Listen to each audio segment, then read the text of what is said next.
right, what is up, you dirt bags? What a beautiful day to listen to a podcast. We just finished up. You guys will hear this full episode, a long episode, and such a great guest. This is episode number 107. We just finished up for you guys. As you'll hear coming up, we have Cole Schambari on the show. Some of you may not know him actually, and that is pretty rare with our guests. Cole is not on Instagram, he's not on LinkedIn, and barely on Facebook.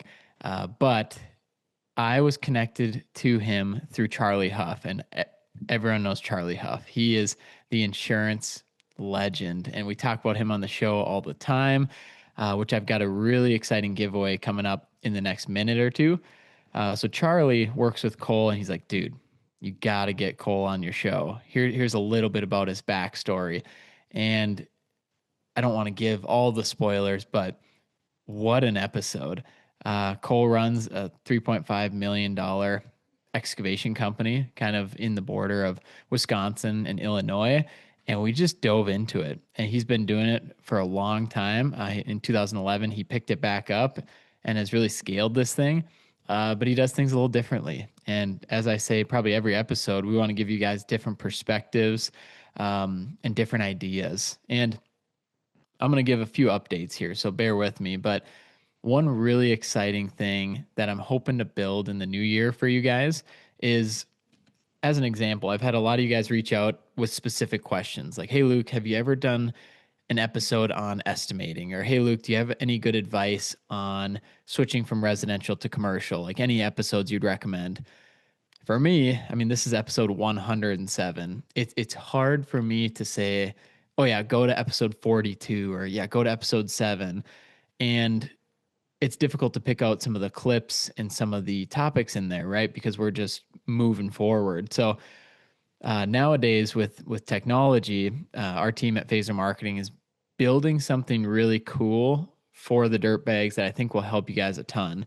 And I'm curious to have some of you guys test it out. But in a nutshell, we're going to try and create a library sorted by AI and pulling different clips from all the episodes we've ever come out with for certain topics. For example, the idea is you'll be able to go to the Dirtbags website, go to our resources section, and give me all the clips that have happened on the Dirtbags podcast that talk about finances. And this AI tool will be able to show you all the different clips from all the episodes talking about talking about finances. And then the same thing with switching from residential to commercial, advice for just getting started out, everything from A to Z. And we're super excited for that and excited to explore and just keep innovating for you guys. So looking forward to that. Hopefully in Q1 of next year, we've got we'll have something to test out for you guys. We have a new website launching for the Dirtbags podcast, hopefully by the end of this year. Really trying to clean things up there for you guys. And we are all gas to the floor. A lot of exciting things. I know we're almost 4 years in. A lot of podcasts, they slow down, they get less consistent. We're going to do the exact opposite. You guys have spoke and you guys have told us what you want and how much more you want. And that's what we're going to give you. So with that, thank you for listening. Thank you for providing your feedback. I've had a lot of you connect with me on LinkedIn and just shoot me a message saying that you listen to the show, and I'll message you right back. And it's just that communication and that feedback is massive. And I don't think you guys know how much I appreciate it and our team appreciates it. So we're going to keep this thing rocking and rolling. I don't think I've announced it yet, but I figured I'll just spill the beans right now. We are going to be searching for a studio sponsor, which is very exciting. A 1-year contract for 2026 to sponsor the Dirtbag Studio. So I will be posting that and then discussing it on the podcast further, probably the next couple episodes. But if you know anyone that would be interested, if you know anyone that owns, let's say, a CRM, a tool for the industry, maybe they're a construction lawyer, and anyone that would get value from sponsoring a podcast like ours, and they want to be a studio sponsor. They'll have a sign their logo in my studio, and they will be the presenting sponsor for the entire year of our studio. So it's going to be a top level sponsorship. I believe right now we're just going to start it at $2,500 a month for a 12-month commitment, and then it will be renegotiated every single year in basically an open market. But that's what we're going to start it at, and we'll do some interviews. And so anyone that's interested in that, please let me know. We have all of our analytics and we call them impact reports put together, and we'll be posting those on Instagram, LinkedIn, and Facebook, so everyone can see how the show is performing, but especially for this new sponsor coming in. And as you guys know too, we want to vet this sponsor properly. We want to make sure that, as you guys know, with SludgeHammer, Eljen, and Charlie Huff, that these are the best. These are companies and services we would use. We would recommend to our 91 excavation companies we work with at Phaser. We would recommend to anyone in the industry, especially our listeners. So figured I'd throw that out there. It's kind of an exciting development. The more revenue the Dirtbags makes, the more exciting things we get to do with you guys, and the more investment we can make into what we do. With that, I know I said it'd be 1 minute, but I have a huge giveaway for you guys listening. This is only for the podcast listeners. So you guys are the select few that will get to be entered. Our guy, Charlie Huff, texted me the other day. He said, Luke, I would love to do another giveaway or something for the listeners. And you guys have been blowing up his phone. His client list has exploded with people listening to the podcast and other people in the dirt world. And if you're on YouTube, I definitely recommend this. We'll post a clip of this as well. He sent me this picture, and you're going to have to jump on our clip or YouTube to see it. He said, what if we give away this? Would your audience like it? It is an EC500 Volvo excavator hybrid Lego set that is remote control. So it's got active control. It is 2,359 pieces, Lego pieces. 18 and up is the age range. But I'll have Brandon put a picture here on the screen right now to show you what it looks like. This is a $500 Lego set, but once you get it all assembled, you can operate it, you can drive it. It's all remote control. I know he's got the picture up on the screen, but there it is on my phone. Just gave, Charlie sent that over. I said, dude, let's do it. He's going to pick it up this week, and we're going to give it away. So how do you win this incredible EC500 just in time for the holidays? You can do it with your family. You can do it with your team. You can have it at the office. I mean, this is just the ultimate flex to have. We're going to keep it simple. We're going to keep it free. We've done this before for the $500 cash giveaway that 641 Excavating came away with. We're just going to keep it simple. When you hear this episode, for the next 2 weeks until episode number 108 comes out, if you post on your Instagram story or Facebook story and tag the Dirtbags podcast that you're listening, it could just be a story of in your truck, just a picture of it, tagging the Dirtbags podcast, maybe giving us a shout out, like shout out episode 107 is great. Thank you, Dirtbags podcast, like whatever it is, as long as you tag us, I will be making a list of anyone that posted on their story within the next 2 weeks. So for context, this episode officially drops Friday, November 21st, and we will end the giveaway the day before 108 comes out. So let's say Thursday, December 4th. So if you post on your story and you tag Dirtbags or tag me, Luke Egebraten, or Phaser Marketing, I will mark you down as an entry. And I know some of you listening, you don't have Instagram, do it on Facebook, and we'll count that as well. So 1 entry per person. We're going to do the free wheel spin. And one of you is coming home with the EC500 Lego set, 2,400 pieces, remote control. I mean, you're going to be the coolest person on the block. So thank you, Charlie Huff, of course, for that giveaway. I mean, he's just continuously hitting me up. How can I continue to give back? How can we continue to work together for your audience? So if you guys shoot him a Facebook message, thank him for all that he does. Thanks SludgeHammer and Eljen, as you'll hear from them later in the show.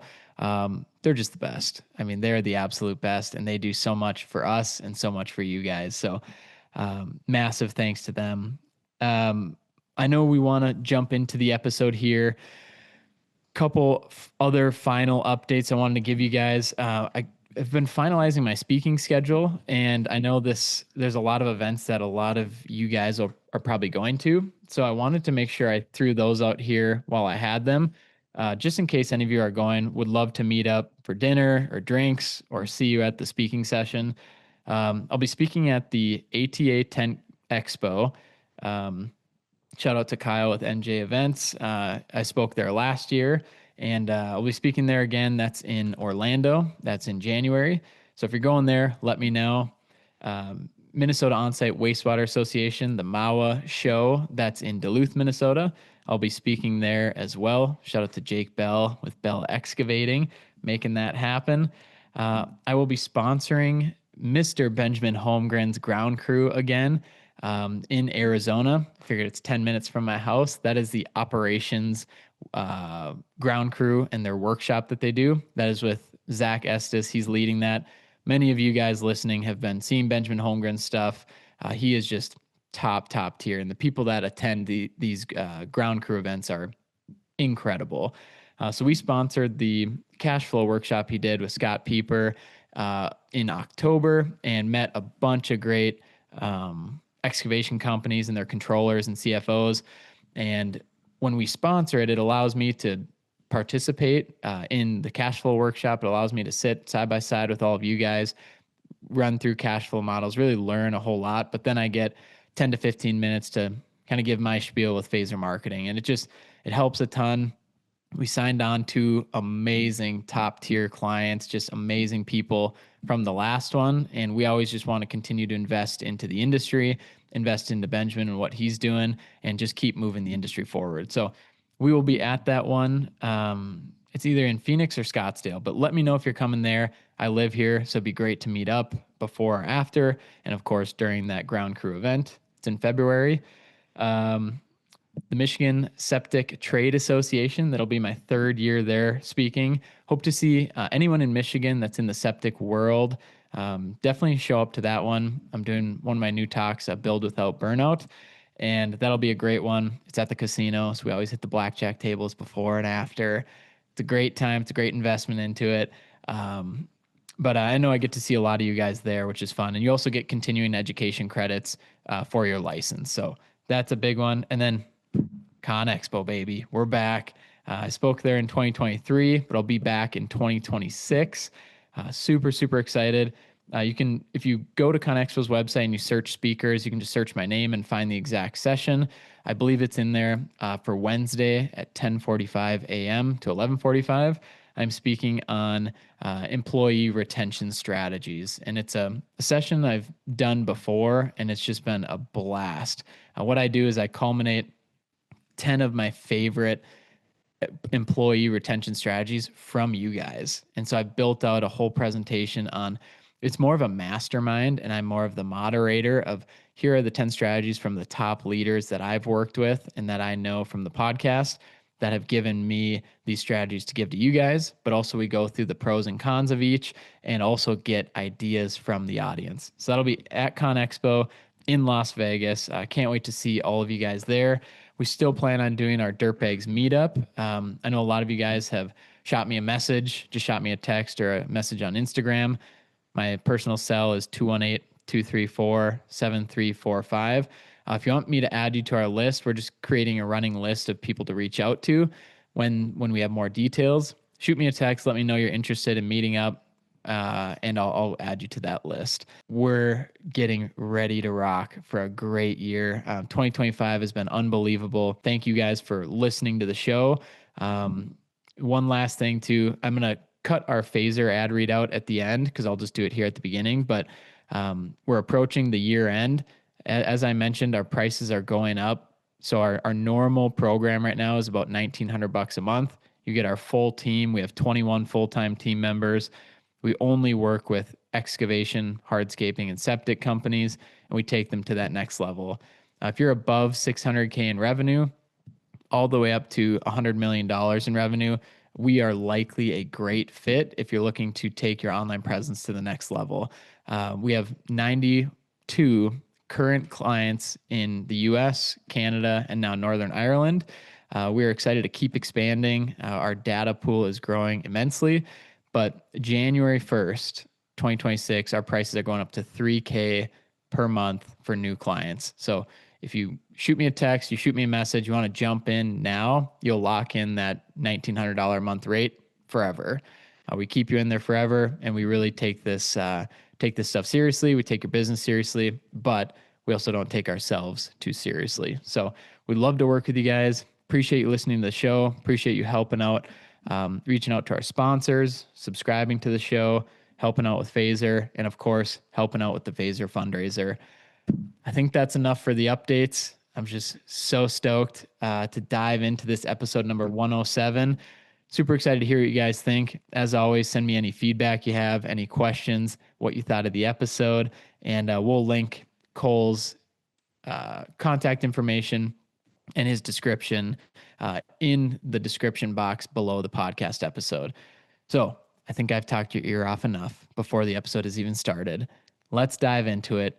Episode number 107, Pay Attention to Your Indicators, with the man himself, Cole Schambari. Let's cue the music, Brandon. Let's have a great, great day. Let's get after it, and let's finish the year strong with some momentum. Here we go.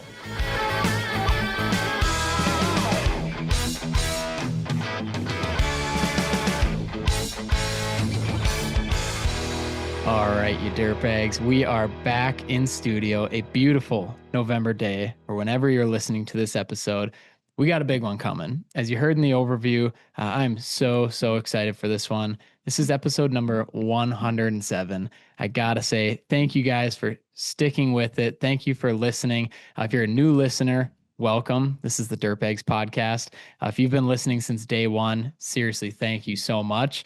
If you guys haven't subscribed to the show already, make sure you do that so you can listen to more episodes like this one you're about to hear. Without further ado, actually, our guy, Charlie Huff, who I talk about on every episode, he introduced myself to this upcoming guest. And I'm so excited to have him in the studio offering a different perspective that maybe we've heard on our normal podcast episodes and the conversations that we usually have. So without further ado, I got to welcome in our episode number 107 guest, the man himself, Cole Schambari. How are we doing, man? What's going on, Luke? How are we Nice doing, to see you, man? What are you drinking? Avery Brewing White Rascal. It's a Belgian style wheat. There we go, dude. Good to have you on the show. Charlie introduced us, as I mentioned, and you and I have been going back and forth and talking, and this was just meant to be. I'm so excited to have you on the show and really dive into what you guys have going on, because it's actually pretty unique. You bring a sense of business operations that I'm excited to dive into, but also it's a family business. And as I just realized, you guys work in over the border between Illinois and Wisconsin and are shifting some of that. So, dude, let's just kick it off. Let's start out with who you are. Give us a little background of, how long you've been in the business, what got you into the business, and then we can really dive into some details here. Sure thing. My dad started the company in 1977. He had a really good business for many years, and then 2007 happened. 2008 when the market crashed, and he basically lost $3 million worth of work in a week. Gosh. And he, paid off all his bills and went to work for somebody else for a little bit. About that time, I was really struggling to find myself. I was, working in bars. I was, just not really living up to my potential and stuff. So one day I called him while he was driving heavy equipment all over the country. And I called him up and I said, "Hey man, you still got an excavator in the backyard? I'm going to start bidding some work and see where it goes." And, that's basically how I got started. I just called every plumber and electrician that I knew and started digging trenches for them, putting drain tile in people's backyards. Was this in Wisconsin or in Illinois at this This was time? in Illinois. In Yeah, this was Illinois. in Lake County, which is the furthest north county in Illinois. Hmm. Um, and we've got some great people, huge houses. I mean, it's the North Shore of Chicago. So there was a lot of people that were having water issues in their basement, and I was able to alleviate some of that stuff. And eventually, I just met people and talked to the right people, and today we're 15 employees. We do excavation, demolition, site work, concrete, and basically we like to get a date from our GCs, Yep. and we just build backwards our schedule, and we give them a pad ready building site to come in and start building their building on. Hmm. So are you primarily, and maybe how has it shifted to who you're working with? Is it primarily GCs back when you started and then continuing today, or how has that shifted? Well, I started out with doing a lot of residential stuff. Yeah. I got my name out there doing the drain tile and that kind of stuff, and eventually met up with some smaller residential, dig a house, do Hmm. the grading around the house and that kind of stuff. But I found out really quickly that I don't like that. Yeah. What um, didn't you like about it? Residential construction is very, very competitive, in the sense that everybody's trying to do it. And um, so they're going with the lowest bid no matter what. And homeowners are very, very picky about how Hmm. they are doing their custom built house, which I don't blame them for. Yeah. But when you're going with the lowest bid and you want to be picky, It doesn't mix well. it's good, fast, cheap. You only get to pick two. Um, Love that. so, you know, So good. they want all three. They want the Cadillac product at a Yugo price, and I was done banging my head against the wall, so I started Yeah. bidding a bunch of commercial work. Mhm. Initially I started just doing the excavation and site work. Um, we got a couple excavators now, and like I said, we got a bunch of guys that most of them are pretty young and they're Yeah. all hungry. They want to work. They'd work 120 hours a week if I let them. Yeah. So So, when you mentioned when shifted to bidding commercial jobs, what year was that? And then how did you know what to do or how to bid a job like that? it was kind of a murky transition. At first, the first thing that I did was I started going to a lot of public bid openings. Gotcha. So I would bid the job on a public bid, and I wouldn't submit because I didn't have all the insurance requirements or the bonding requirements or all that kind of stuff. So I just would go sit in on the public opening, write down Mhm. everybody's numbers, and be like, "Oh, okay."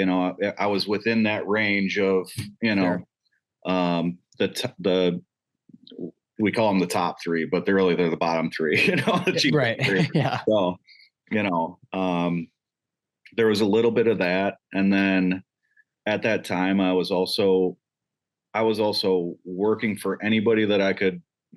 If you needed a backhoe run, I've been running equipment since I was able to touch the sticks. So Yeah. that was my number one. I was working for a smaller excavating outfit around me for 3 days, and the guy that I was working for, he he was kind of a drinker and a screamer, Mhm. and Yeah. I've worked for plenty of those guys before. It wasn't anything new. That's just kind of what the industry kind of was 20 years ago. Sure. Um, but he started screaming at the GC, and um, the GC fired him right there on the spot. Said, "Pack all your crap and get out of here." So I just got up some courage and I walked up to the GC and I said, "Well, I've got this small excavating company. Can I bid this for you?" Mm. And he said, "Here you go, kid. Here's the prints." And I sat down for like a week straight. I didn't do Just anything learning else. it. I Yeah. just studied that print, Huh. and I did every number, every takeoff, every scenario. And I got very fortunate that when I went to him with my proposal, Mhm. he he said, okay, you're a little bit high here, but you're low there. Maybe we can tweak these numbers, and maybe your sewer and water number versus your dig for the houses. We can average them out, and Hmm. if I give you everything, then I'm within my numbers that I need to be in.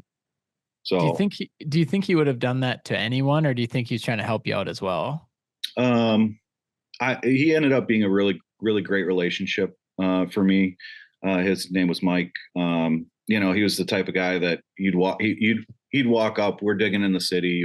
You find crap, footings, Yeah. pipes, all that kind of stuff all the time. And he'd be the type where you'd be yanking on a big footing, and he'd be like, "Oh, write me up a change order for $1,500 for that." Hmm. Where when I first got my start, I was afraid to ask for those things, Yeah. like, hey, these are unforeseen. I wish I could scan the ground, but now I'll just be like, hey man, you want me to move that concrete footing that's existing there? You gotta give me a couple more bucks, you know, Yeah. which at the beginning was real tough to, you know, tough to do. Could could you walk me through the process of, because I don't know if it's changed over time, but how does a change order typically work? Like, is it as simple as that of writing it up and letting them know? Does it take a lot of confidence, like you mentioned, of being able to ask for that, or do you tell them that there's going to be a change order? How does that work in your world? Well, so I don't know if we got it. I don't know if I mentioned this yet, but I work for five GCs primarily. Yep. Um, so back when I was first starting commercial construction, and I was just bidding to whoever and whatever, and I was trying to grab as much work as I possibly could. That conversation becomes much harder. Yeah. When you're working for a new client, you don't want to piss them off. Nobody likes change Hmm. orders. I don't like writing them. I don't like doing them because they're, I have a certain amount of time bid for each section of my contract, and I want to get in, get out as quick as possible. So, Yeah. um, but now that I work primarily for these five guys, I can just go to them and say, "Hey, listen, like we found an old footing at a Popeyes that we're doing last week. The thing was the size of a 3500 dually, you know, and I have a 160 on the site. So I'm like, Right. the thing weighs more than the 160. Yeah. And so I spent a day just chipping on it with a mini, and then I Mm. had to roll the thing out and bring a wrecking ball in and smash it up so I could get it in it wouldn't even lift it out of the hole. I had to roll it out of the hole. Hmm. So, that's one of those things where I go to my client and I just say, hey, listen, this was 2 extra days, so many hours we have agreed upon rates for each piece of equipment that I've got, for any kind of labor that I've got, dump fees, that kind of stuff. Yeah. Does it So, happen like when you see that and you're like, this is going to take potentially another day or 2 days? Do you have that conversation before you start breaking it up, or does that just happen after? absolutely, especially when you're working with a new Yeah. client. Um, I have the relationship with these guys where, you know, the one client I have 1.2 million in revenue with, Gotcha. they're not gonna scoff at, a $6,000 change order. Gotcha. You guys have already built up that trust where you just do it, you make it right, and you send in the change order. They get it paid. They know you have their best interest in mind. Correct. So, and everything can move. This game's all about speed. Mhm. Everybody's trying to get there. You know, everybody's funding through a bank, so they're trying to pay as little juice on the loan as possible. So the quicker they can get done with their project, the faster they can start making money and Yeah. paying that juice off. So When it comes to as you got more into commercial work and working with GCs, I don't know the best way to ask this, but are your rates and contracts and retainage, is it all the same, or does it depend on the GC you work with? Like, does it change, and are there negotiations that happen? Mostly it's in the negotiation process. Some of the guys, use an AIA type format for their contracts, and it's pretty straightforward and everything's right on the paper and everything. Some guys like to just sign our proposal and send it back to us. My lawyer would say that that's silly of them, but it protects me, Yeah. which is great. Yeah, that's So always nice. yeah. All right, you dirtbags. For this episode number 107, we want to thank our episode sponsors, but we're going to do it a little differently. We're doing a speed round. One session where I read all of the sponsors, 30 seconds each, and you guys will get back to the episode. But we can't do this Dirtbags episode 107 without these sponsors. First, we got to thank Eljen. I mean, what an incredible sponsor of the Dirtbags podcast. As you know, for over 4 decades, Eljen has been leading the charge in innovative, reliable, and engineer-friendly septic solutions. One of my favorite things about Eljen and their whole team, as you heard on our 4th of July episode with Drew Nicolai, they are big, big supporters of our veterans and bringing those veterans into civilian life after they've been deployed. Thank you, Eljen, for all that you do for the Dirtbags podcast, for all that you do for the wastewater industry, and of course, for all that you do for the veterans of this country. Next on our list, and please reach out to Eljen, eljen.com, and of course, at Eljen Corporation on Instagram. Let them know you heard them on the Dirtbags podcast. They really, really appreciate it, and we do as well. So with that, we're going to go to our next one. We've got the man sponsoring the giveaway for this episode of that EC500 Volvo excavator, remote control, Lego set that's 2,400 pieces, and remote control, $500, by the way. Make sure you post to get entered. Post a picture on your story, either your Instagram story or your Facebook story. Tag the Dirtbags podcast from now until December 4th. That will get you entered automatically. So we got to thank the man, Charlie Huff. Shoot him a text if you need somebody you trust to grow your business and be there for your insurance needs in construction specifically. 435-764-4833 is his number. Text him or call him. He's the absolute man. He does Phasers insurance. He does half of our clients, all of their insurance. And a lot of you guys listening have reached out. And I know a lot of you have had amazing things to say about him. He's an absolute dog, and he is the man when it comes to construction insurance. That is Charlie Huff, 435-764-4833. Give him a shout. Last one of the speed round. You guys probably didn't see my hat because it is camouflage. This is SludgeHammer. SludgeHammer, thank you. Thank you. Thank you so much for sponsoring the Dirtbags podcast. Will, Dr. Wickham, the whole team has been absolutely incredible to work with. We have some exciting things in line with them. We have potentially an episode I'll hint at of the Nights at the Brown Table coming up, and we are doing so much for the industry with SludgeHammer. And thank you for sponsoring this episode. Thank you for giving us some sweet hats, some gear. We're going to do a big SludgeHammer giveaway with their gear. More on that in probably the next episode as we focus on that EC500 giveaway today. So SludgeHammer, huge thank you for supporting the Dirtbags podcast and all that you do in driving the sustainability and the innovation of the wastewater industry. To learn more about SludgeHammer and how you can become a network partner with them, go check out their fancy pants new website, sludgehammer.net. They have all their information on there. And also, you can give them a follow on Instagram at SludgeHammer Group Ltd. They have an incredible social media as well, but shoot them a message and let them know you love what they're doing and you're following them on the Dirtbags podcast in this speed round ad read session. So with that, I hope you guys enjoyed that speed round because we're going to get you back to the entire episode. No more ad reads as long as you guys reach out to them, let them know, hire us on at Phaser. Talk to SludgeHammer, talk to Eljen, talk to Charlie, listen to the Dirtbags podcast. Let's get back into the fun and joy that Cole is bringing on this beautiful day. This is episode number 107. Let's get back to the show. But yeah, I mean, you get a little bit from one guy, the other guy takes a little bit, Yeah. Like we've got one client where every time we send in a proposal, we know that he's going to ask for $5,000 back, So eventually you just start tacking the $5,000 onto the You just put it in there. and then make them feel good about negotiating it down. Yeah, it saves an email back too, and you're like, yeah, you Yep. won this All good, man. negotiation. Yeah, all good. We'll put it in there, save the time. Oh man, that's awesome. So, um, Webb's Excavating, that's the name you're operating under currently. Correct. Yeah. Awesome. So, It's an acronym for West End Backhoe Service. okay, My dad didn't want to tell people how to spell Schambari his whole life. So fair, very fair. yeah.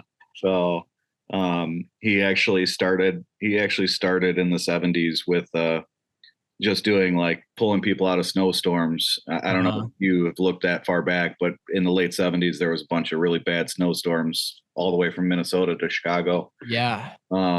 And he was just pulling people out with his Jeep and jump starting people and plowing people out. And interesting. And he bought an old 65 Willys Jeep that said West End Enco on it. So he just crossed out Enco and put Bobcat service, Oh, there you go.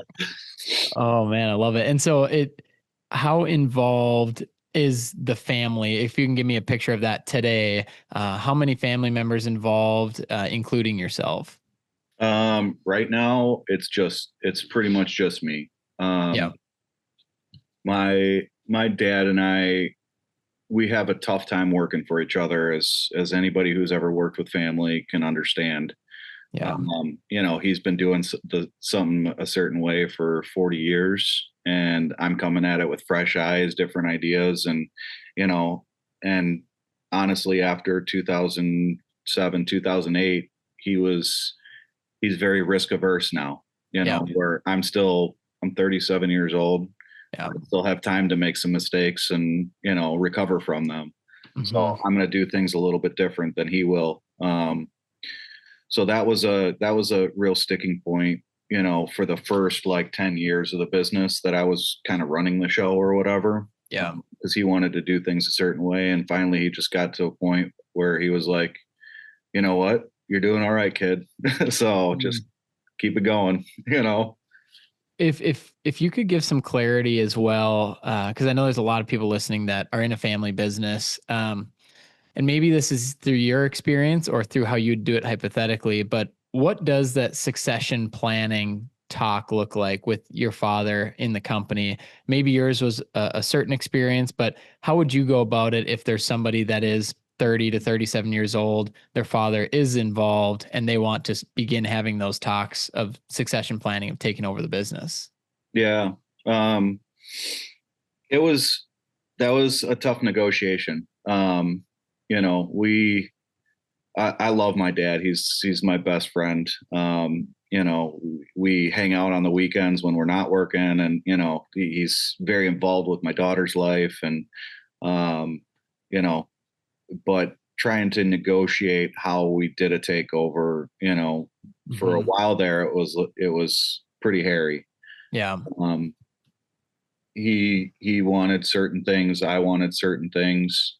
It was about 3 years of going back and forth. We've got a really, really great lawyer. He was my best friend's dad growing up, and he's represented people like Brandenburg, one of the largest demo companies in the country. Yeah, if not the world. Question on that: did he represent both you and your dad? So he represented the company. The company, gotcha. I've put the corporate stewardship into their purview or whatever, and so he kind of walked us through the process of asset takeover versus shareholder takeover and all that kind of stuff, and we went back and forth for a long time, and there was lots of messages and emails and stuff like that. And then the day that I actually sent over the paperwork for my old man to sign, he was super upset with me. And I walked in his house, and he's like, He's like, well, I just didn't think that it was going to come this soon, you know? Yeah. And Right.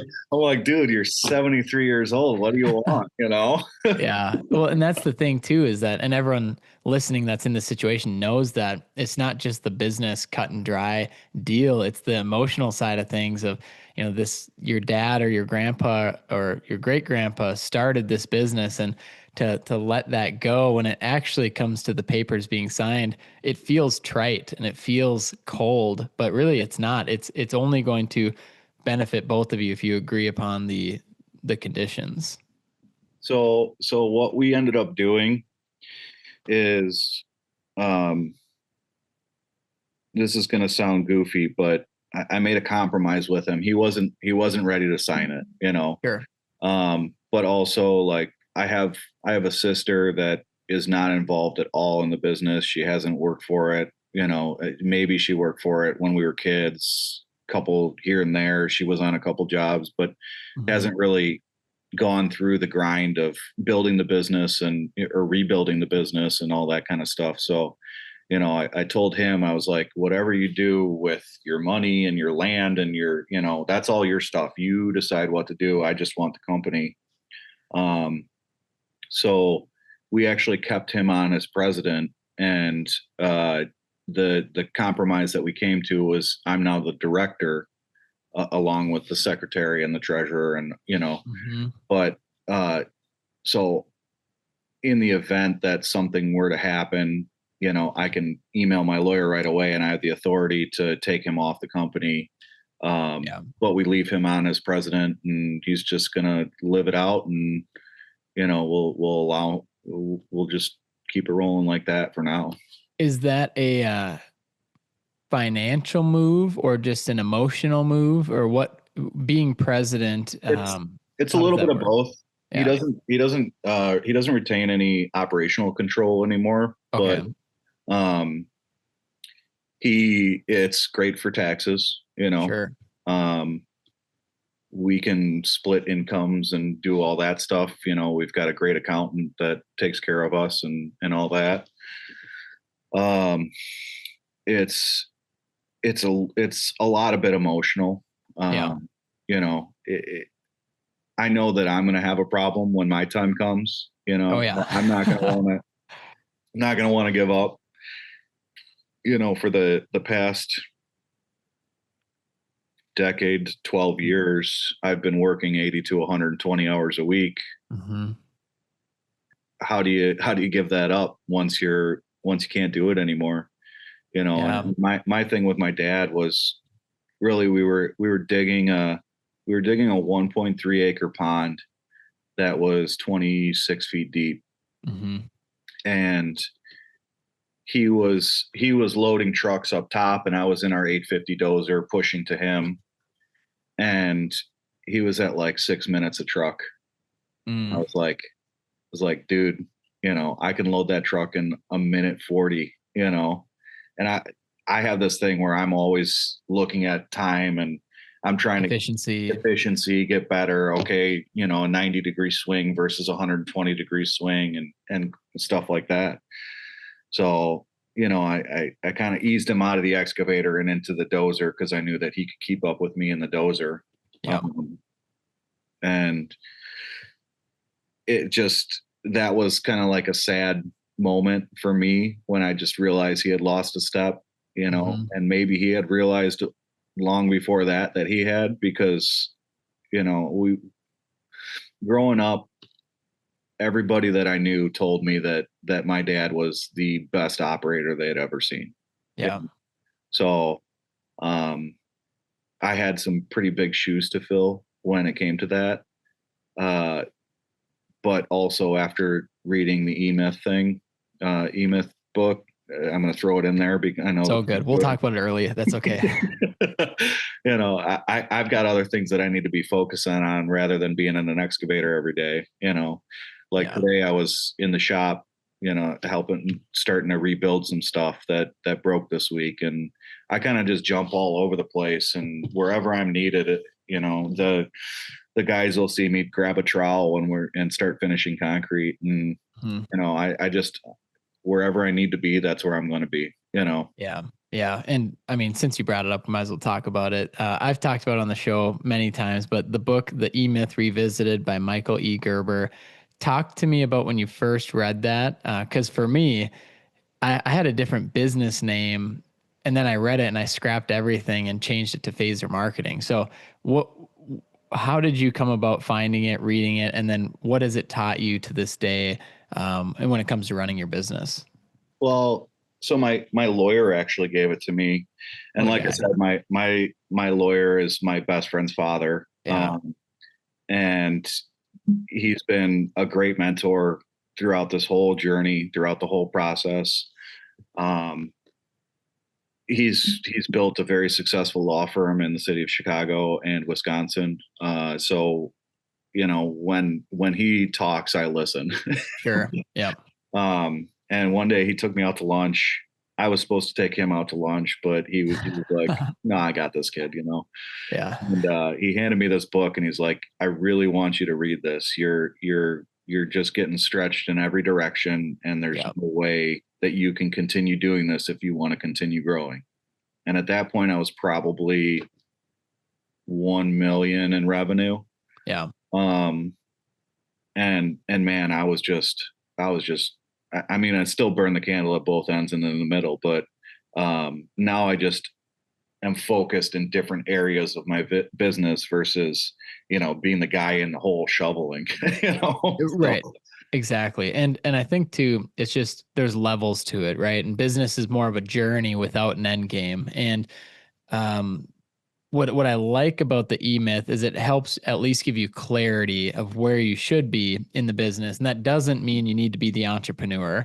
And it breaks it down as the technician, the manager, and the entrepreneur. To be clear, not everyone listening that owns the business is in that entrepreneurship seat. yeah, But you do need people in all seats. And so it's just a really great book to reflect on where you fit and how you can't do all three the entire time because I mean you're going to burn out a lot quicker, but also your quality is going to fail with whatever you're providing to your clients. yeah, yeah. It's very, very, very important to put the right people in the right roles. But for me, it's also important for me to um, know how all those roles operate. You Yeah, know, I don't. absolutely. Yeah, I know you were talking too about the really we're talking about scaling. We're talking about you know jumping in and succession and all that, but um, where do you stand right now in the company? And like you mentioned, it's not perfect at all, but how has that changed you as a leader in the company and also doing every single job and knowing that you can jump in and help out if needed? Um, it kind of gives me the confidence to I don't like managing people. Yeah, fair. I've never been a micromanager. I've never been, I don't want to tell people how to do their jobs or get to the destination. I just want to tell them what the destination is. Yeah, Um, so, you know, being more confident in, you know, knowing what I wanted to ask for was important for me. Um, and if I don't know the role that they're fulfilling in the company, then how am I supposed to ask them what to do? right. So So at what point, because I love that, and I think it's super important as the business owner to have done almost every single job in the company. I think it comes to a point though, when is it too technical where it doesn't make as much sense for me to learn what this person is going to be doing? And I'm trying to think of an example, but I guess in our business, it'd be on the technical, like building out SEO campaigns. Like I know enough overarching to be dangerous, but as far as like actually building out the campaigns myself, I think that's a waste of my time. So at what point is there in construction like okay, I just need to bring in the experts that can teach me, but teach me at a level to where I don't need to know every single detail that goes into it. well, it's like the concrete finishing is a great thing. Sure. I brought on a minority partner uh 4 years ago now, Okay. 5 years ago. Um, he was having a hard time at the company that he was with. They weren't treating him right at all. He had been my main contact with this paving company that I was doing a little bit of work for, not anything special. But I knew that I couldn't offer him the salary that he deserved or demanded by his skills. And just talking to people, you kind of pick that up pretty quickly on if they're good at their job or not. He's a freaking rock star. And he brought on all the concrete guys. I got to a point where I was like, man, I'm tired of dealing with concrete contractors. Everything, it's always an inch too high or an inch too low, or, it's just always a problem, or they steal stone from you, or there's just an issue. So I said, screw it. I said, Roger, if you want to come on, we'll grab all this concrete work too that I've been doing for all the excavating projects, and we can kind of just control the schedule from there. Did that, when you did that instantly boost your revenue for the next 6 months, or what did that part look like of an injection of work and revenue? My gross revenue, yes. My net revenue, absolutely not. Well, I was gonna say, starting a concrete company is friggin' expensive, man. Yeah. Oh my gosh, I believe it. Yeah, your top line probably shot up through the roof, and then your bottom line actually shrunk. Yeah, it was brutal. Plus that was 2020. Yeah. So 2021, the price of everything just went freaking nuts. We went from $3.75 a foot for 6-inch plastic pipe to $9.25. And it dealing with all those market influences versus now all of a sudden we have to get more trucks, and we have to get trowels, and we have to get another skid steer and another mini, and it was really tough. It was a tough time to do it, but it was time. So yeah, knowing what you know now, and somebody that is maybe going through that same thing of just wanting to bring it in house, was there anything you would have done different, or would you have done it the same way? I would have hired more people off the bat. Okay, interesting. And I'm still in the same boat where I'm looking at our numbers, our net versus our gross, and then how many hours of overtime we're putting in. And my guys are right now, especially, they're pushing 65, 70 hours. So you can only imagine what that overtime is doing to the bottom line. Right. The happy medium that guys are usually happy at and still productive at is usually around 50 hours. Okay. You can push them to 55, but at 55, they start slowing down and your production actually decreases. Yeah. And obviously you're an efficiency guy, and you can hear it as you're talking, which is so awesome. When it comes to team members, just so I'm clear, do they typically want the overtime? Oh, they love it. Okay. My guys, like I said, my guys would work 120 hours a week if I let them. Awesome. But you're trying to find the where does it start going downhill? And that's around that 50 hours. The efficiency and productivity starts to go down. Well, yeah, you've got like a cross access where your overtime is going up, so now you're paying these guys $70-$80 an hour versus, you're only getting $30 an hour worth of productivity out of them because they're just dog tired and they just can't say no, So is overtime time and a half, or is it double time? Time and a half, yeah. Time and a half, yeah. And then I don't know, we don't have to go through it now, but I don't know how it's taxed differently, isn't it? Yeah. I don't pay attention to those little details because we pay QuickBooks just to manage all that stuff. We use the QuickBooks Workforce app. We geofence all our job sites. Nice. They clock in, clock out through that. It's automated. We press a button and it pays all the taxes and does all that stuff for us. So yeah, keep it simple there.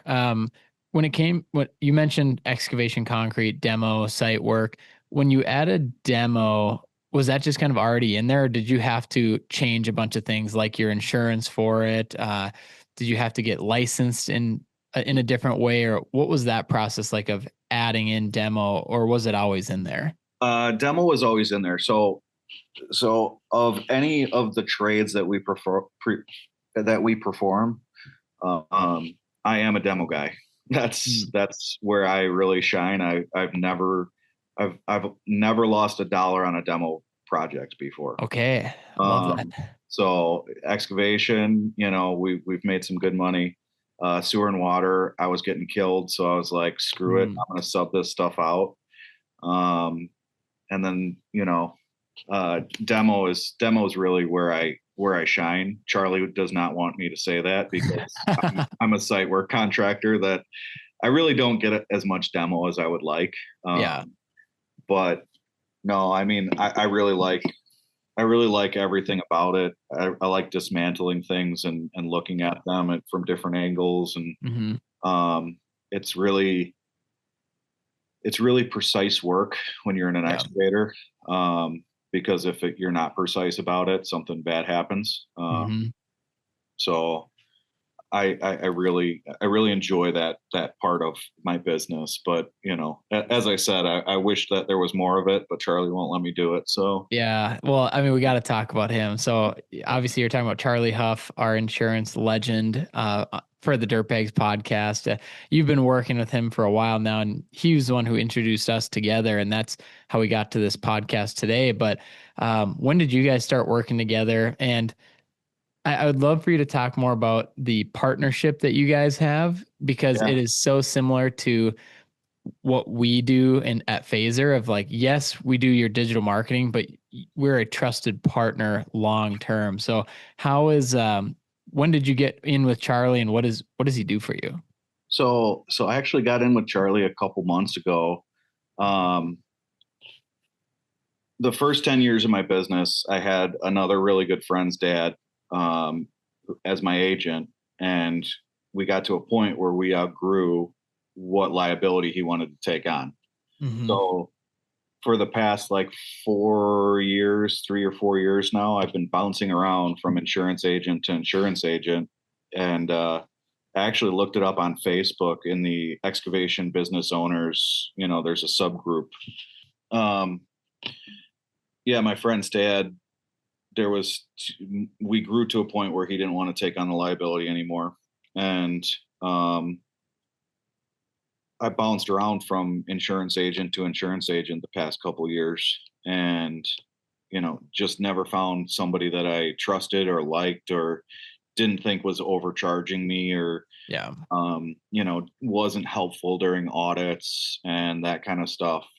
um, I kind of got raked over the coals with my last insurance agent, where they definitely were getting a commission from the insurance company and Yeah. they weren't advocating for me. Um, so I looked up in the excavation business owners forum in Facebook, Yep. Yep. searched insurance, and it was just Charlie Huff, Charlie Huff, Heck Charlie yeah. Huff, Charlie Huff. Like just there was I must have read 40 comments that Charlie's the man. Yeah. Go Charlie. So I reached out to him on Facebook Messenger actually, and we started putting some stuff together. He really went to bat for me when it came to my work comp insurance, and negotiated down my multipliers and all that kind of Yeah. stuff. He knows the answers. He knows how to direct the questions of the underwriters and that kind of stuff, which is freaking awesome. Hmm. You just having a guy like that in your corner, you're going to be unstoppable in the insurance world. And now it's gotten to a point where we'll sit on the phone for an hour.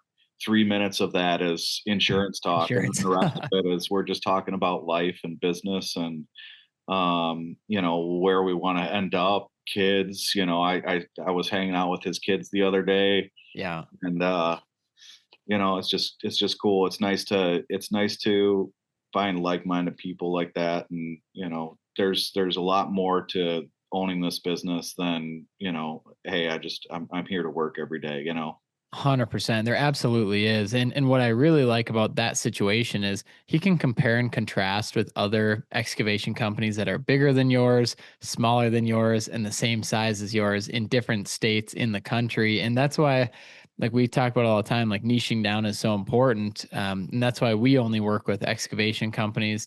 That's why Charlie's big focus is working on companies in the dirt world, because you start to become an expert very quick, and then your network is all the same people. Like so Yeah. many listeners right now listening to the podcast use Charlie or have at least reached out to him to get a quote, a comparison, like something. And Charlie, if you're listening to this, this is your ad read.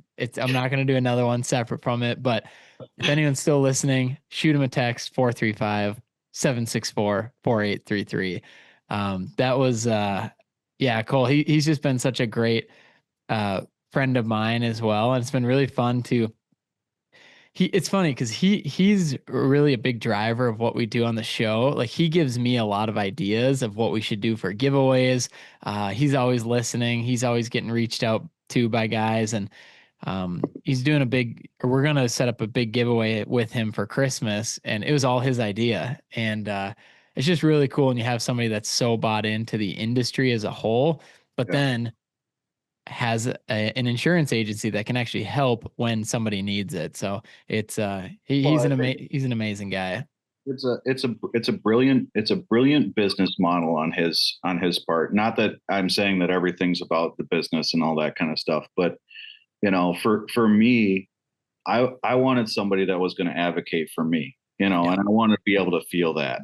Um, and you know, Charlie, he just feels like he's in your corner in the ring. Mhm. You don't feel like you're just paying him a paycheck. He really Yeah. cares about your business, and even if he makes a couple less dollars on selling your insurance policy, I've already kicked him some other excavators in Chicagoland area, and I'm Yeah. going to continue doing that because, that's how we build the community. And um, I'm really interested in seeing where the excavation industry as a whole is Mhm. in the next 10 years. Um, I know this is something that we wanted to talk about, where we've got like 50% of the industry is going to be retired in the next 5 years. Mhm. And I think for every 7 guys retiring, only one guy is coming in to replace them. At 37 years old, I'm still one of the youngest guys on a job site at all Mhm. times. So we're really, we're really hurting to get new talent in. And I think that's going to be vital for the next 5 years, for all the guys out there that are already doing this or thinking about doing this. I would say talk to the freaking old guys, Mhm. spend 45 minutes on the site talking to the old guys because they're not going to be here forever. They're not going to be there to share their knowledge. And once that disappears, it's okay. What can we learn from Google, Yeah. So, or it's going to be, guys like you that are sharing these stories and trying to, Yeah. you know, so I try to encourage all my guys. Laugh at me when I sit and talk to the old engineer that's, stops by the site or whatever, or the other operator on the sewer and Mhm. water crew, or, I'm just trying to suck in as much information as I possibly can, because these guys aren't going to be around forever, and we're really going to miss them, and it's going to hurt when the industry goes towards our Yeah. generation. So I mean, it's hit hard and it's going to keep hitting. And like you mentioned, 50% in 5 years. Uh, we don't know how that's even possible, right? And so it has become dire. It is dire, but at the same time, the time doesn't stop, no, and it'll be very, very interesting to see what does happen. And I guess I'm curious too. Is from maybe your experience. What does happen typically to these companies that have the person in charge retire? Do you see a lot of succession planning like we talked about earlier, or does it just do they liquidate the equipment back to cat, or what do you think happens to these companies and these people that are retiring and getting older? I've seen multiple different avenues taken. Uh, Mm-hmm. there was a pretty large excavating and sewer and water company around us. I went to school with their kids. They didn't want anything to do with their dad's business, and they had a huge auction and they walked away with like 10 million bucks, and it was great. They sold their property. They sold, it worked out for them. Yeah. Um, Now, like for somebody like me, I've got older equipment. Is it going to fetch what, I think it's worth? Absolutely not. Right. So, um, there's a couple different things. You can either upgrade your equipment and keep a well-maintained newer fleet around. You can, what I've been seeing a lot of people do that are smaller excavators, smaller sewer and water guys, is they're kind of just riding it out and dogging their equipment right into the ground. And as soon as everything gives up, they're just going to quit and take everything to the Mm-hmm. scrapyard, and that's it. Um, so there's that venue. And then obviously, if you've got a mid-sized business where there's other people involved, they can sell their business to the employees in an Yep. employee ownership share or something like that. But uh, from my experience, a lot of the employees of a company don't really want to be owners of the company. Right. Yeah. Like, It's like, thank you, but I don't want this. Take it back. yeah, yeah. So, and then the last option is PE firms, Yep. private equities buying up everything, man. Like, I actually just got my first offer on the business where a PE reached out to me and said, "Hey, we want to buy your business. We see what you're doing, and you've got a nice clientele, and this, that, and the other."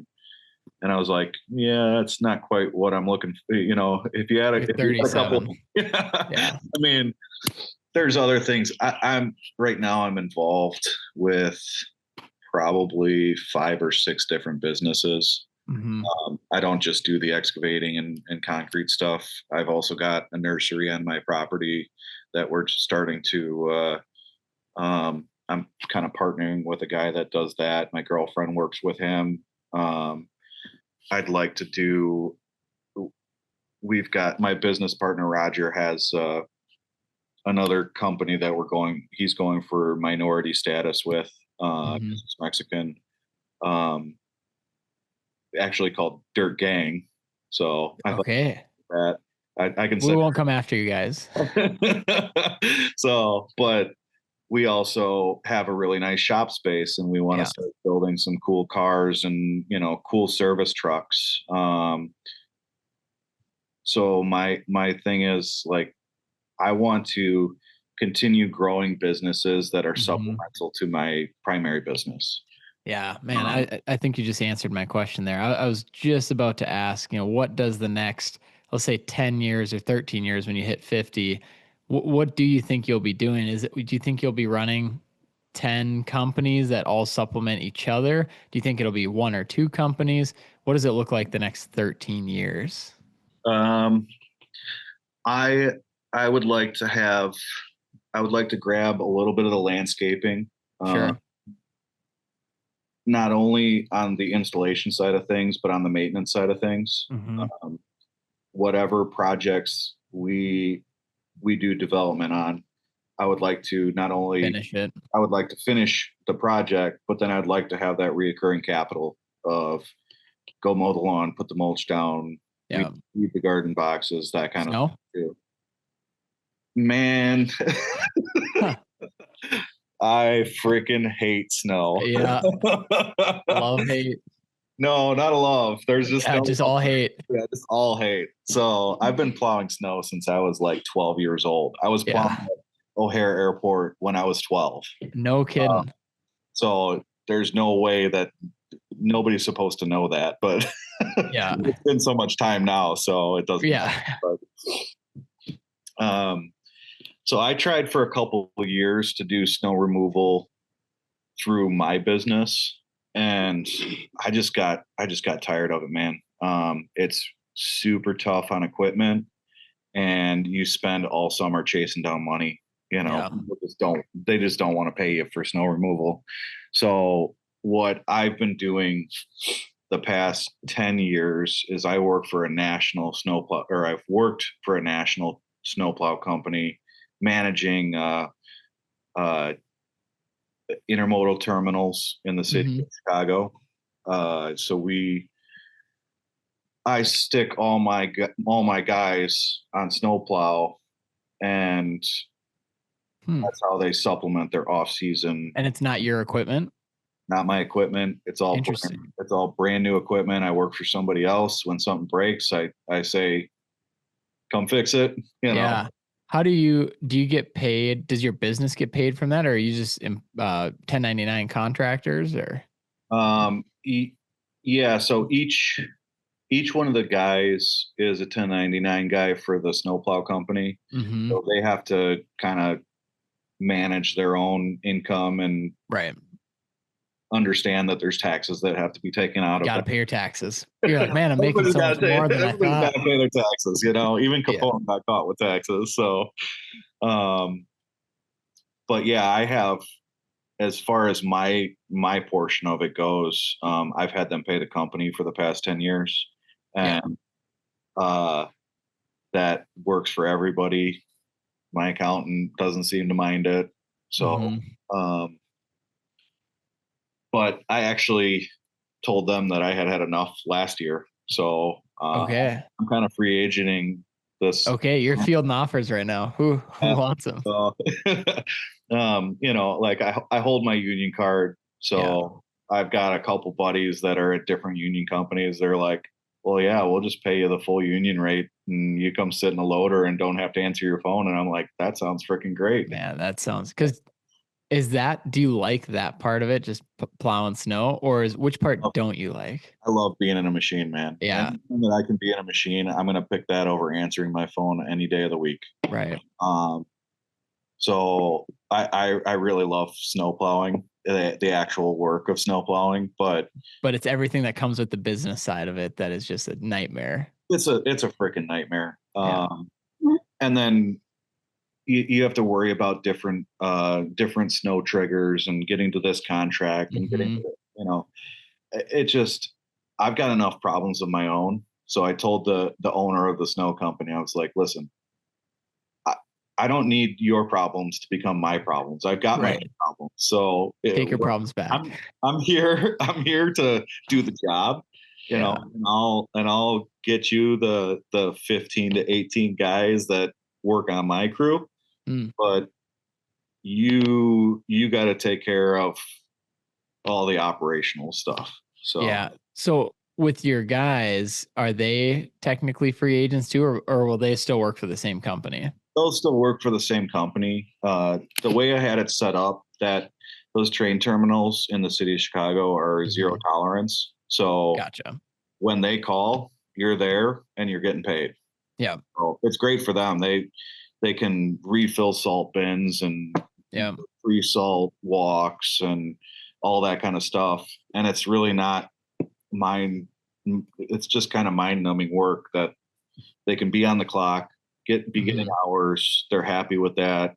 And, you know, with other snowplow contracts, if you've got like a two inch trigger or something like that, Yeah. you're sitting there sweating, hoping that the phone rings. Where those contracts on the zero tolerance is First flake, isn't it?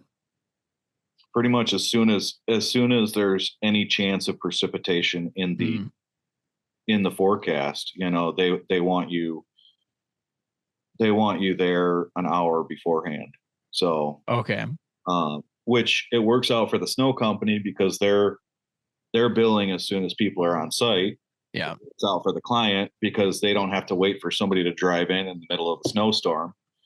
Um, and it works out for the guys because they're getting plenty of hours throughout the wintertime, and they're happy, I'm happy, and this year I don't have to deal with it. So Yeah, dude, man, that's interesting. Do you guys, or do they pre-treat and do that, or is it just on site ready when it falls?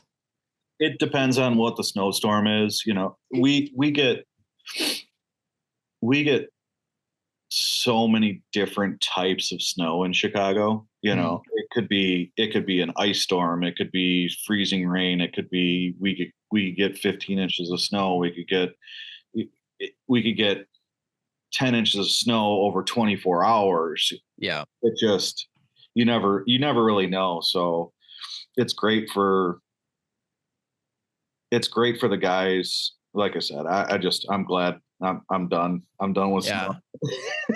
Yeah. You can come down to Arizona in the winter and come hang out. Yeah. Yeah. Well, that's where we're gonna start building the cool cars in the shop and stuff. There I've you go. got I've got a 67 Le Mans we want to build. I'm doing a Duramax C10, 67 C10, and we're just gonna start utilizing the shop space. Obviously, we got to fix all our crap that we broke over the Yeah, of over the course. summertime, but there's been plenty of that this past couple of weeks. So that's Oh why I man. said when you texted earlier, I was like, "You're gonna find me in rare form, man." So we had one semi blow up, a dump truck transmission blow up, and then Yeah. my main excavator blew up all in the past month. Oh Uh, my gosh. so it's been brutal. I've been burning the midnight oil in the shop, and just we rebuilt the semi motor. I finally got that put back together like two Jeez. days ago. I'm texting Charlie, Dr. Frankenstein. It's alive, you know. Oh, dude, I love it. Cole, one thing I wanted to touch on here that I thought was really interesting that we don't talk about a lot, but I know is super, super important. You and I were talking about having good agreements on the front end that lead to less disagreements. Yeah. So let's dive into that a little bit more because a lot of us and a lot of people listening have agreements now because of getting burned, but walk me through a little bit of what you guys set up, um how it's kind of resulted in less disagreements, and is it because you got burned at one point, or what got you into setting some of these things up? Well, like I said, one of my best mentors is my lawyer, and that's that's been the number one thing for me is just looking at these contracts and actually reading through them. Sure. When I first started out, I was just so happy to get a contract that I'd just sign it Yeah. and send it off. And that's how you end up getting burned Yep. because they're like, look, this is what we agreed upon, You signed it. Is this you your already signed signature? it, so you're screwed. um, Man. so now I read contracts and I have my handy red pen ready, and I don't hesitate at all to strike out clauses. Give me some examples of some clauses you'd strike out just for people listening and for myself. A big one in the construction industry is pay if paid or pay when paid. Mm-hmm. Um, that those two phrases don't work for me. Uh, Mm. if I'm doing the work for you and you get stiffed, that doesn't mean that you have the legal ability to stiff me. Um, which a lot of construction contracts have those two phrases, one either or in them. Um, a lot of GCs do not like when you cross out that contract, that Yeah. clause in the contract. But if you can get them to agree to it, uh, you're going to be way better off in the back end. Stuff happens. Clients don't want to pay their bills to the GC. GCs don't want to pay their bills to the subcontractors. Pretty much,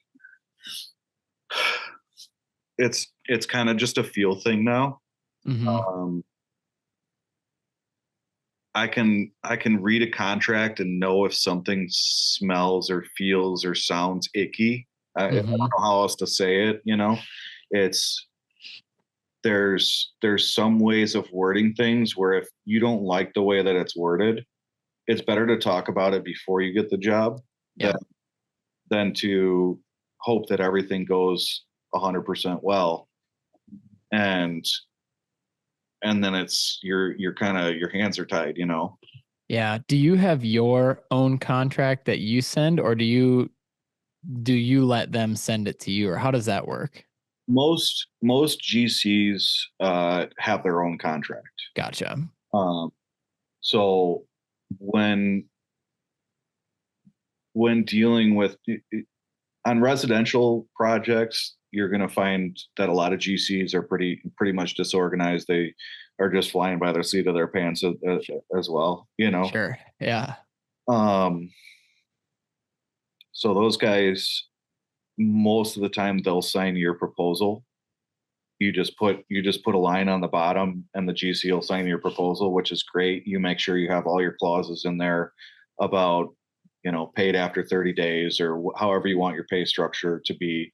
Um, Kind of the expectations of the job. You want everybody to be on the same page before you even put a bucket in the ground. Yep. And it's actually come up with some of my commercial clients where we've gone through contract negotiations and had the owner, the PM, the superintendent, the Rogers there, I'm there, and we'll go through these contract negotiations. I'll cross a bunch of crap out. They'll unhighlight it, and we'll come to an agreement. And then they're used to dealing with their other subcontractors Yeah. and be like, well, you have to do this because of the contract. And I say, you better look at that contract again because we already talked about this. Yeah. You know? Oh, so did they ever, when you cross it out and then they resend it over, right? With it I always adjusted? I always make sure that I'm super transparent. If I Yeah. don't cross anything out, I'll just sign it, send it over. If I do cross stuff out, I'll say, hey, check out pages 5, 7, and 9. Yeah. Got I've got some revisions to the contract. Please initial and sign and send back to me. Yeah. And I think this is a great segue, because really my first thought is how do people listening know how to read a contract? But I think I know what you're going to say is have a good lawyer in your corner. Is that what you would recommend there? Um, well, yeah, I mean, have a great lawyer. You really want to have a good relationship with your lawyer. I've been pretty blessed to have somebody as close to me that's like a father figure. Yeah.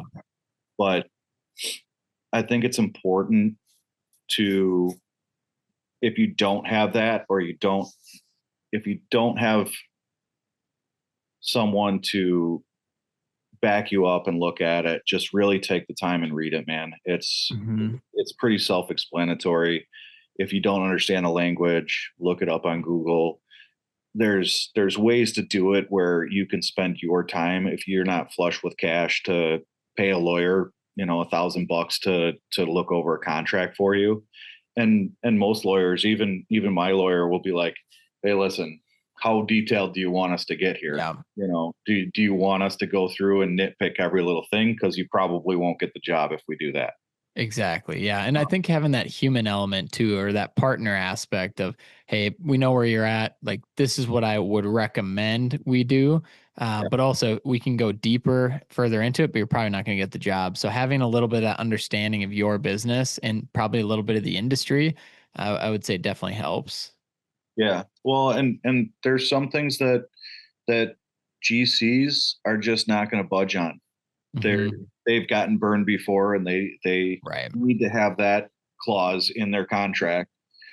So if you can make a big enough deal about it in the contract negotiations, where you can maybe get something else that you like a little bit Hmm. more, maybe use that to advantage. Like, say, hey, okay, I'm willing to compromise with you on this clause, but maybe we take out these two clauses down here that Right. are maybe not so favorable. Yeah. When, if ever, would you ever break up with a client, or a current Oh, client that, I almost did that this week. oh, Yeah, perfect. It's fresh. he's a $1.2 million gross revenue client every single year for the past 4 or 5 years. He's a great client, but um, we're obviously in Chicago, Hmm. and the the season has an expiration date. Hmm. Every year, people forget that the season has an expiration date, that the asphalt plants close, and we've got to get so much work in before the asphalt plants close. Otherwise, you're not going to get into binder and pavement. Yeah. Um, this particular client uh, stacked a bunch of work that was supposed to start in April, May, and June into August, September, October, and we're coming up on those deadlines. And I told him, I was like, John, he's when were these projects supposed to start? And he's like, well, that's not my fault. You took on too much work. And I'm like, we didn't take on too much work. We took on the work that we agreed to at the beginning of the season. It just didn't Mm. start in the time frame that we were supposed to start it at. I can't do anything about city permits and engineering reviews and all that kind of stuff. We just kind of get it as it's released and try to do the best we can to get you the project that we promised to deliver you. It's like, well, if I'm going to have to find somebody else, and I was like, John, if you really want to break up, then let's do it and get it over with, because I can't push my guys any harder. I don't have any more guys at my disposal. We're at the middle. We're at the end of the busy season here, man. What do you want to Mm. do? Either we can make sure that these two projects are ready for you and that one won't get binder, or we can risk all three and potentially not get in. There's rain, there's snow, there's all this other Right. stuff that comes in. um, it's not like there's a set date for the end of the season. Right. The kind of the standard in Chicago is, if we've got 5 consecutive days minus 32 degrees, the asphalt plants are shutting down, and that's it. They're not opening for the state. They're not opening for O'Hare Airport. They're just done. Wow. So you kind of have to use Thanksgiving as our end date. Um, but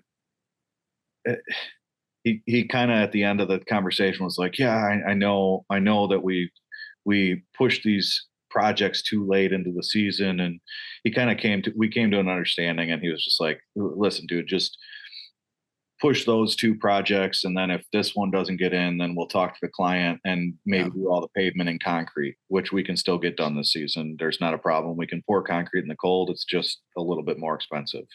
Yeah. So yeah, there's ways to do it. It's not necessarily just one or the other. Yeah, you're not totally screwed, but it is going to be significantly more money. Yeah. Right. Man, that So is so interesting.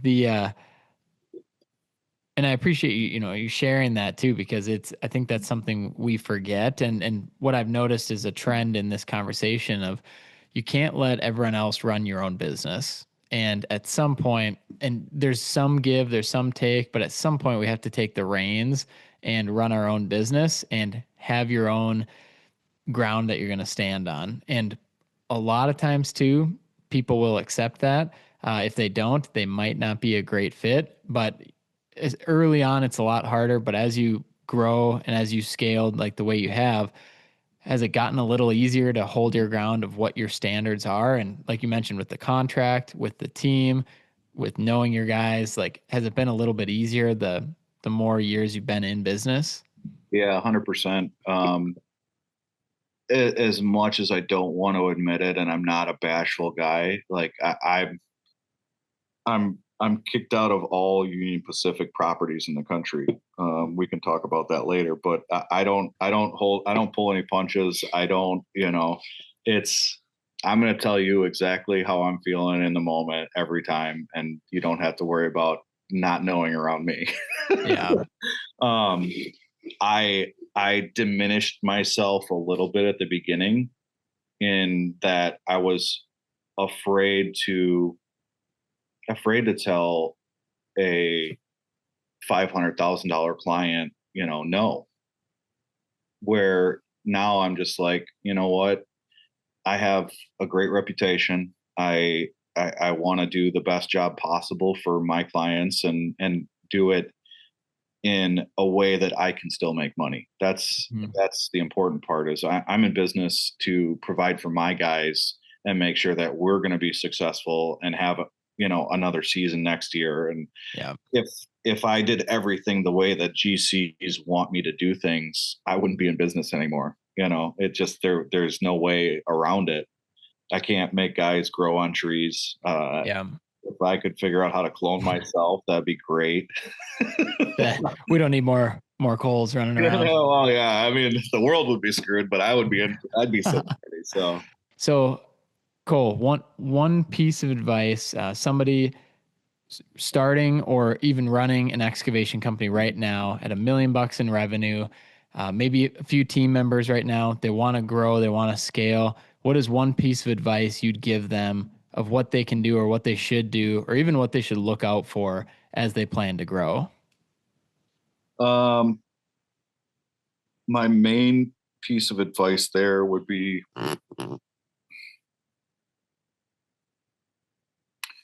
pay attention to your indicators. You're going to have indicators as to when it's time to hire more guys.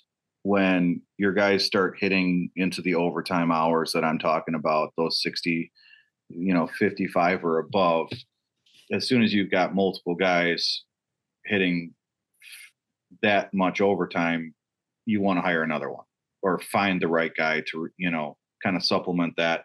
You want to keep all your guys right at that 40 to 55 hours a week. That's going to keep them happy. That's going to keep money flowing in their account.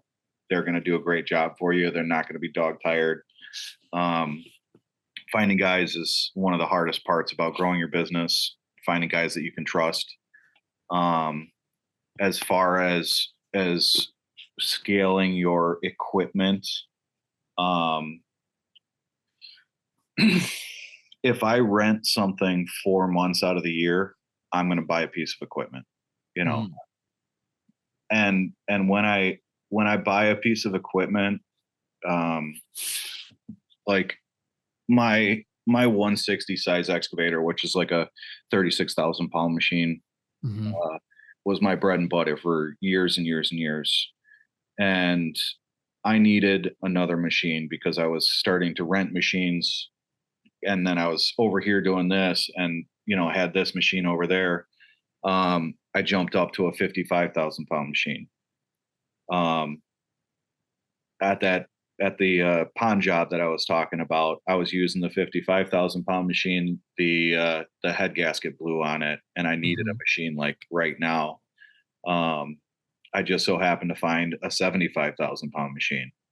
So I didn't really need a 75,000 pound machine at the time. And at the time that I bought the 55,000 pound machine, I didn't need that either. But what I was able to do with those is, okay, now with a 75,000 pound, a 55,000 pound, and a 35,000 pound, I can do tons of different work. My whole world just opened up. Always scale past what your expectation is. If you've got a ton of work for a little Kubota mini excavator, don't buy the same mini excavator. Buy one or two sizes more than you're going to think, buy like a 135, and that's going to open up more doors, more opportunities for you. Because as much as you'd like to think that you can stay in your little niche, you can't. There's just, I just don't, I've never seen it with any company that I don't see a fleet of a guy with a fleet of minis running around, he's got 3 or 4 minis and a couple bigger backhoes, and that's how he scaled his business. If I'm wrong, I'm happy to eat my foot, but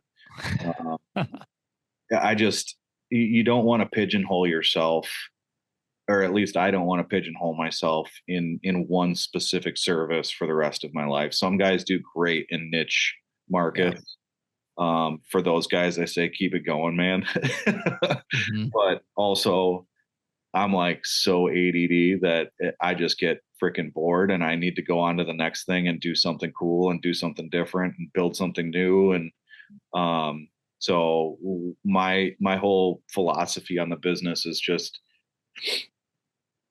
build a spot where, you can have some guys that are very successful in that spot, and then move on to the next thing and let them kind of Yeah. manage their own thing, As a crew. as a crew. So, but yeah, as far as scaling, it's as soon as you're putting too much money into other people's pocket and not your pocket, that's when it's time to scale up. So if you're Mm. killed in rentals, if you're getting killed in overtime, if you know you're getting killed in trucking. Last year I did like $300,000 to $400,000 in trucking, and it was like, okay, well, it's time to buy another truck, another two trucks, um, because I'm just giving that to brokers or subcontractors.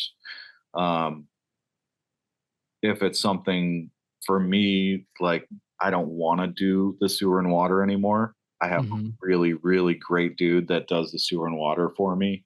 I Every time I get a print, I say, George, take a look at this. Here you go. Uh, he bids it all up for me, and we work great together on site. We freaking play soccer on Thursday nights. That's why Yeah. we get together on a Thursday. Uh, so it's important to have those relationships, and um, yeah, that's as far as scaling goes, man. It's really just taking a look at your indicators and Yep. ensure that you're focused on finding the right people and finding the right people and going bigger on the equipment than you think you're going to go, because I see too many guys, they buy two KX080s Kubota excavators, and they don't have work for two KX080 Mm. excavators. They've got a business that they've been supplementing with rentals. Okay, Yeah. go out and go get the 135 excavator. Now you're going to just open the doors for something else. That's really important to me. I don't want the same pieces of equipment sitting in the yard. Um, I like to diversify, and just if one area arena is getting bogged down, I Mhm. can switch my focus into another one. Hey, let's go bang out a bunch of concrete work. Let's go bang out some flat work. All right, now it's time to jump back on dirt. But I'm ADD enough to do that, where I can just switch my focus like that. Yeah. Well, and in this day and age too, I mean, with rentals, you can, if you have an opportunity to jump on it, to get on a job with a bigger machine, you can. And then, like you mentioned too, your rule of thumb is if you're going to rent it for 4 months out of the year, you should look at buying. And so, yes, you're going to lose a bit of your margin renting, but it's also many times a short term Yeah. solution Well, and of, you might find out that, hey, I really don't like being on an 850 dozer. Like, screw yeah. that. I'm not going to bid that work anymore. It's possible that that's just enough to get you into the zone, and figure out if it's something that you can enjoy. Because I tell all my guys, I'm like, listen, we've got to have fun here. Yeah. We've got to not feel like this is what we do is miserable. I mean, you're just covered in dirt and sweat and shit all the time, and Yeah. it's miserable. But we can't be miserable when we're here. So Sure. my guys really have a good time laughing and stuff like that. But on the rental side of things, like, if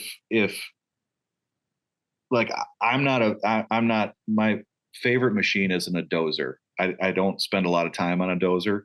But I rented one for a little bit, got a hang of it pretty quick, and started doing some final grades. And I was like, hey man, I could make some money doing this. Hmm.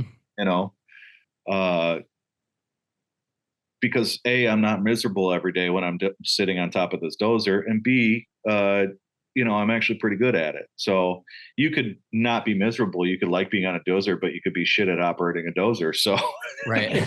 like, probably don't do that for your business. Yeah, and kind of one last thought too is as we've been talking, as I've been listening, and everyone's been listening, one common denominator that I'm seeing is just knowing your numbers. like you mentioned, pay attention to your indicators. And you actually mentioned it earlier in the show as well of, excavation, concrete, demo, site development, sewer and water. You kind of broke them up into what was working and what wasn't. And like you mentioned, sewer and water, you guys weren't hitting it. It wasn't the most profitable, and materials change, but you don't know that if you don't know your numbers. And I think, unfortunately, a lot of people guess, and they look at their yearly revenue and say, "Hey, we made 4 million bucks," and then, "Hey, net profit, we made 500,000."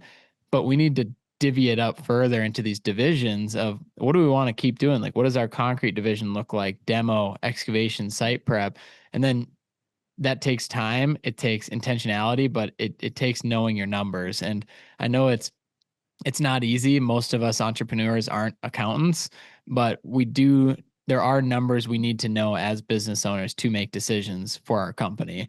Yeah. And please, I mean, we all know this too. Just we can't wait till the end of the year to figure out what our numbers are. Yeah. Please, we got to get a hold of it on a monthly basis, building out cash flow cycles, figuring out what's coming in, what's going out, because as Scott Pieper with Mobilization Funding would say, that's the biggest killer of construction companies, especially as they go commercial, is their cash flow. They're Oh, taking man. on, even through success, taking on more and more projects, but you can't rob Peter to pay Paul. You can't just keep doing that, because any hiccup and you don't have the cash flow coming in to pay your bills, and that can put you out of business. Yeah. Yeah. No, it's definitely been, there's definitely been some growing pains with cash flow Mm-hmm. the past 2 years. Uh, this is probably gonna make you sick, but I'm gonna say it anyways. Let's Uh, hear it. so we've been using lines of credit and credit cards and stuff like that to allow us to grow to where we needed to grow. Mm-hmm. We ran some numbers in the past year. We've spent over $260,000 on interest payments alone. I know. I know. It's brutal. So we went through a huge growth cycle. We bought a Oh form my gosh. package. We bought some more trucks, some excavators, stuff like that. And now Roger and I have sat down and been like, okay, now it's time to just eat all this debt and just get rid of it. Oh my gosh. Well, good for you guys for, So it's super risky to do that. Like yeah, obviously the best way to do it is the Dave Ramsey style of just pay cash for everything. sure. I'm either not good enough of a businessman to be able to cash flow it like that, or he just got supremely lucky. I don't I don't know. A bit of both, A maybe. little bit of both. But yeah, I mean, I am very debt averse. I hate Yep. debt. Um, but at the same time, I understand debt as a tool. Yep. Um, so we kind of have to skate that line of a happy medium. And the problem with racking up debt is that if anything goes wrong, you're really screwed. You know, Yeah. you don't own your business; the banks own your business. Yeah.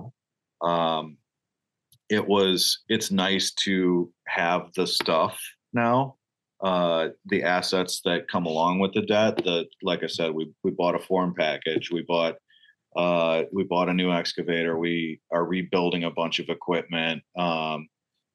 Just stuff like that. It's really important to have all those tools on hand. The form package alone. I mean, for like a typical Taco Bell or Popeyes that we would do, the form rental was costing us $12,000 to $14,000 a job. So Wow. for us to go out and spend $60,000, $70,000 on a form package, it makes sense once you string it over a couple of jobs. We'll make that money back this year or next. Yeah.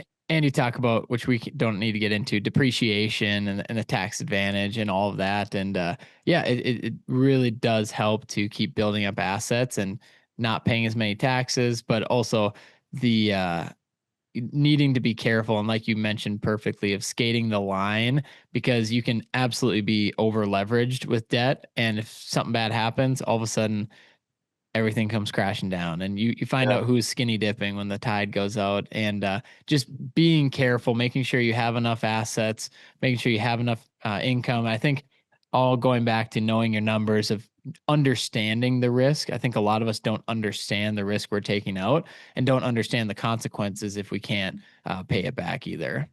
Yeah. Well, and part of it, like I've talked with several other business owners. Um, it, it sounds like a lot of money, but it's really not that much money. If you don't have a nest egg of like 200K, you're going to be in hot water if you're at that 4 million range. Hmm. Um, so you want to have 4 weeks of payroll, 6 weeks of payroll, Yep. so that you can keep that money flowing in. It's hard to tell a client, well, we can't show up at your job because we don't have the money to pay our guys. Yeah. That's something you never want to do. So, um, like I said, it comes down to just paying attention to those indicators and uh, skating the line for a little bit, but as soon as you the way that a mentor explained it to me is um, there's several break points, basically, to use a Cardone um, term there. Hmm. But in the excavation world, you can make a ton of money from 200 to 800,000. From Yep. 800,000 to 1.6 million, you're not making any money because it's a break point. It's where you kind of have to over leverage yourself to get into that next rung. From 1.6 to 2.8, 2.6, you can probably make some decent dough. And then from 2.6 to 4.2, you're not making any money. Yeah, So we're kind of, because a lot of that final jump there, the 2 to 4, not final, but is you're hiring non-revenue generating positions and leadership team, and these positions that cost a lot of money, but it's more for the infrastructure of this business. And but also too, as you scale, you have to go through those stages, because you can't build a $10 million company with the team at a $1 million revenue, and the systems and the processes. So it's those glass ceilings that you're talking about are super important, because it's a different business every single sector, and you treat it a different way. You pay different positions a different way. You have software you never thought you'd be paying for, and technology, and it's yeah, it's fascinating when you figure out, like, how do we get to 5 million, 10 million, and so forth. yeah. Well, like right now, I do mostly operational side of things, and Roger does pretty much all the back end stuff, all the office, all of it, the estimating, the accounts receivable, accounts payable. It's Hmm. just him and me. there's Wow. no office staff. So, and most of the time I'm in the shop rebuilding a motor or on an excavator. Like tomorrow I got to load 80 trucks. Um, so it falls on. That's why I said Roger's just a freaking rock star, man. Yeah. He's got MVP. he's got freaking $3.5 million worth of revenue floating through his email box and through his phone every single day. And then on top of it, he's project managing these guys and dealing with grade elevation, stuff like that. So right now we're going through the process of, okay, do we want to hire? We've got to hire office staff to help Roger Yep. manage stuff so that we I'm can. surprised you don't have any office staff. That's It's crazy. insane. It's crazy. He's, like I said, he's a freaking rock star. I Shout can't. out to Roger. Shout out to Rogelio. I really can't say enough about him. Um, it's how we've done it. I don't know. We kind of feel like we're floating by the seat of our pants most of the time, but at the same time, like our clients and our suppliers and the people that we work with regularly are like, you guys are some of the most organized people we've ever Mm, worked with, and we're like, well, that's news to us. Thanks. thanks for the compliment. Yeah, Yeah. yeah, we appreciate that. So most of the time it just feels like the building's on fire, but Yeah. And that's oh, insane. Dude, it's been so cool to hear you unpack, your business, but also how you guys got to this point. And obviously, you're not done yet. I mean, you're 37, got a lot more going on, a lot more you want to be doing too. And appreciate being on the show and like sharing everything and being transparent and being willing to help out. And I always try and ask this too, is with all of our guests, like how if somebody wants to reach out and just like let you know they're listening to the podcast or has any questions or anything like that, how can they find you? I know you're not on Instagram, but how Yeah, does anyone listening right now get a hold of you? I've got almost no social media presence. I talk a lot of shit on Facebook. That's politics stuff, but get involved with the business owner stuff. But Yeah. no, it's either on Facebook, Cole Schambari, or you feel free to email me at cole@websexcavatinginc.com.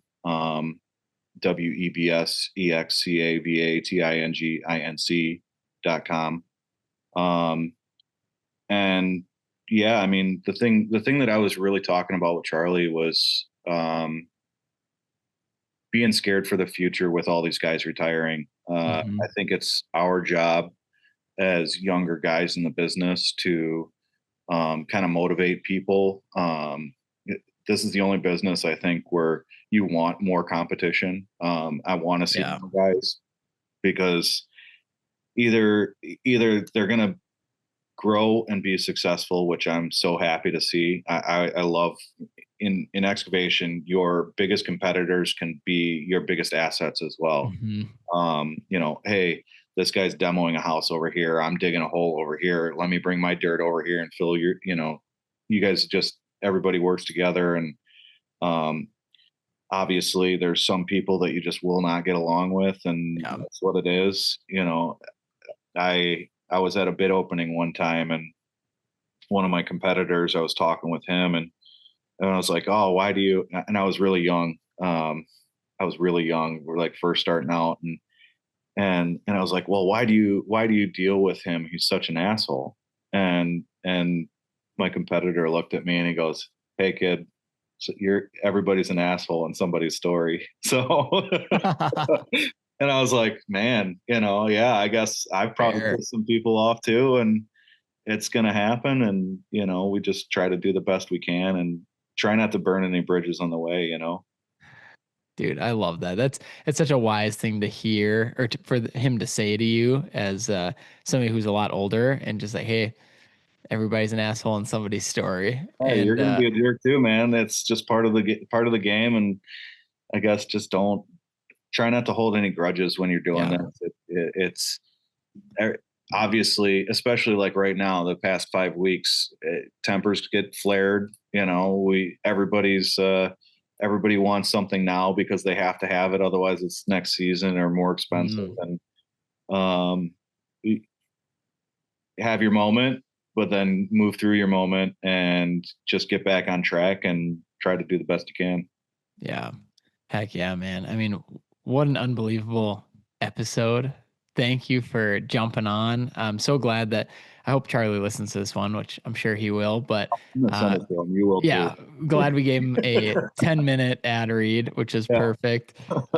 Dude, can't tell you how much I appreciate it. I hope everyone listening, I know they'll get something out of this episode. And like you mentioned, for everyone listening, go give him a follow on Facebook, Cole Schambari, Schambari,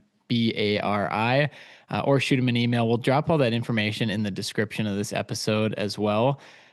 Cole, super excited to keep this going. Excited to, at some point, you're going to get an Instagram. You're going to get to meet everyone listening to this episode.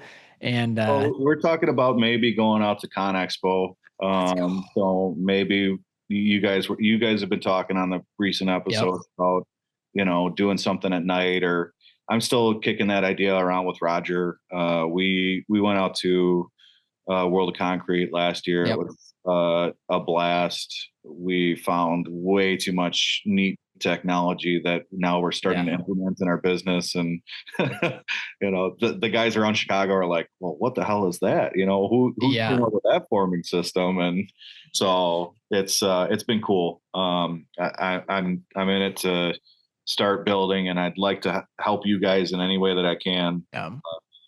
Just attract new attention, new leadership, new new talent to the industry. I think Yeah. it's important. 100%, man. Well, we appreciate it a ton, and you heard it here. You heard it here first, folks. Cole and Roger will be at Con Expo at the Dirtbags meetup. We will see you in Las Vegas.